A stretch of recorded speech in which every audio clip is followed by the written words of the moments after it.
2024 के climate disasters.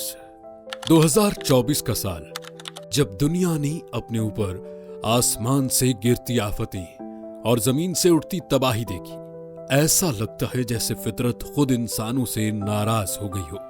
हर तरफ से तबाहकुन खबरें सुनाई देती हैं, कभी सैलाब, कभी हीट वेव्स, कभी तूफानी आंधियां और कभी जमीन के फटने की आवाज। हर मुल्क, हर कोने में इंसानी जिंदगी खतरे में है। आखिर ये सब क्यों हो रहा है? क्या ये सिर्फ एक तसादुफ है या फिर ये इंसानी गलतियों का नतीजा है? क्या ये उन्हीं चीजों का जवाब है जो हमने जमीन और फितरत के साथ किया?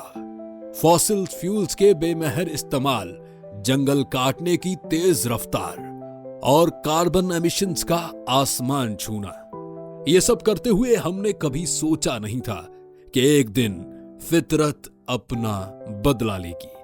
क्या ये किसी और शय का इशारा है? शायद ये एक सिग्नल है, एक वार्निंग है। शायद फितरत हमें कह रही है कि अब भी वक्त है सुधरने का। लेकिन सवाल यह है, क्या हम सुधरेंगे?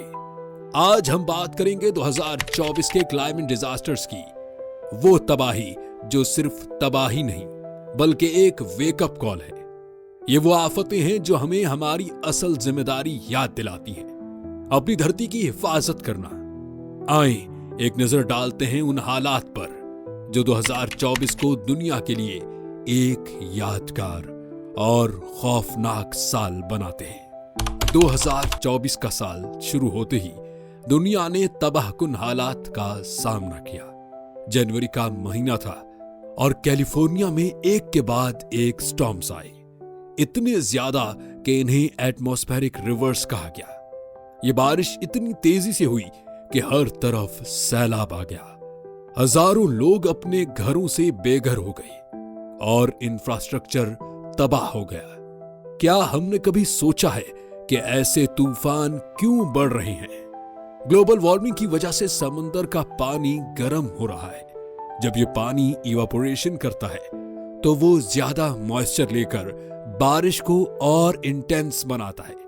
इसके बाद आई बात ऑस्ट्रेलिया की। मार्च 2024 में बुशफायर्स का सिलसिला शुरू हुआ, जो लगातार 2 महीने तक चलती रही। इंसानी हिस्ट्री के सबसे इंटेंसिव हीट वेव्स वहां रिकॉर्ड हुए। टेम्परेचर 50 सेंटीग्रेड तक पहुंच गया था। इस तबाही की वजह से वाइल्ड लाइफ, फॉरेस्ट और एग्रीकल्चर का नुकसान हुआ।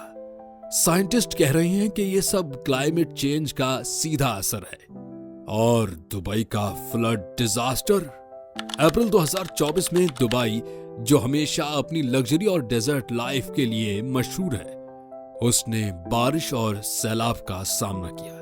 हेवी रेन्स ने हर तरफ पानी भर दिया, स्कूल्स और ऑफिसेस बंद करने पड़े और दुबई के इंटरनेशनल एयरपोर्ट्स पर फ्लाइट्स कैंसिल करनी पड़ी।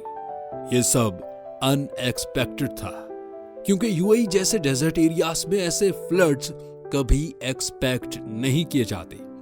एशिया भी पीछे नहीं रहा। पाकिस्तान में जुलाई के महीने में मॉनसून रेन्स ने पंजाब और सिंध में तबाही मचाई। कराची और लाहौर जैसे शहर सैलाब से मुतासिर हुए। पानी का निजाम फेल हो गया और लोगों के घर डूब गए। एक्सपर्ट्स का कहना है कि ये अनप्रिडिक्टेबल मॉनसून पैटर्न्स भी क्लाइमेट चेंज की वजह से है और ये सब खत्म नहीं होता।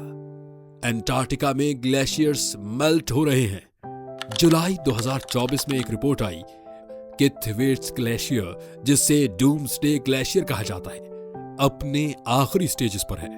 अगर ये ग्लेशियर मेल्ट हो गया तो दुनिया के समंदर का लेवल इतना बढ़ जाएगा कि कोस्टल सिटीज जैसे न्यूयॉर्क, मुंबई और कराची डूब सकते हैं। ये सब इतनी तेजी से क्यों हो रहा है? एक लफ्ज, कार्बन एमिशंस। फॉसिल फ्यूल्स का इस्तेमाल, डिफॉरेस्टेशन और इंडस्ट्रियल एक्टिविटीज ने जमीन को गर्म कर दिया है। क्लाइमेट चेंज सिर्फ एक फ्यूचर का खतरा नहीं रहा, ये अब हमारे सामने है। क्या हम कुछ कर सकते हैं? बिल्कुल, रिन्यूएबल एनर्जी सोर्सेज का इस्तेमाल, फॉरेस्ट कंजर्वेशन और सस्टेनेबल प्रैक्टिसेस को अपनाना वक्त की जरूरत है। हर एक छोटी सी कोशिश, जैसे कि बिजली और पानी का मुनासिब इस्तेमाल, प्लास्टिक का कम इस्तेमाल और ट्री प्लांटेशन, इस जंग में मददगार साबित हो सकते हैं। दोस्तों, ये सवाल हमें ये सीख दे रहा है कि अगर हमने अब भी अपने एनवायरनमेंट को प्रोटेक्ट करने की कोशिश नहीं की, तो आने वाले सालों में ये डिजास्टर्स और बढ़ जाएंगे। हर साल नई तबाही, नए मसाइल और इंसानी जिंदगी के लिए नए चैलेंजेस सामने आते रहेंगे।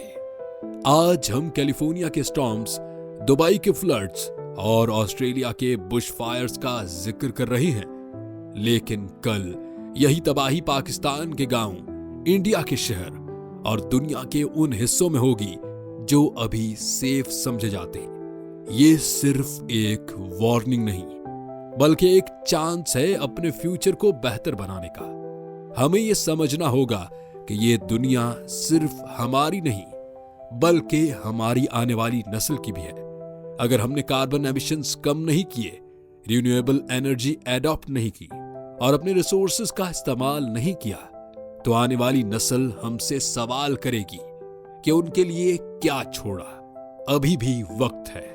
हर एक शख्स अपनी तरफ से छोटी छोटी कोशिश करके फितरत के साथ अपना रिश्ता सुधार सकता है, चाहे वो बिजली और पानी का ज्यादा इस्तेमाल ना करना हो या घर के आसपास दरख्त लगाना हो। हर एक छोटा एक्शन मिलकर एक बड़ा फर्क ला सकता है। आप क्या सोचते हैं? क्या हम वक्त पर जाग सकते हैं? क्या हम अपने एक्शंस के जरिए तबाही के इस सिलसिले को रोक सकते हैं? आपका क्या ख्याल है? कमेंट्स में अपनी राय जरूर दें। और अगर आपके पास कोई आइडिया है जो हमें क्लाइमेट चेंज के खिलाफ इस जंग में मदद कर सकता है, तो वो भी शेयर करें। आखिर ये सिर्फ एक मुल्क या एक इंसान की जंग नहीं, ये हम सबकी जिम्मेदारी है। तो चलिए दोस्तों, मिलते हैं एक नए टॉपिक के साथ एक नई वीडियो में। तब तक के लिए अल्लाह हाफिज।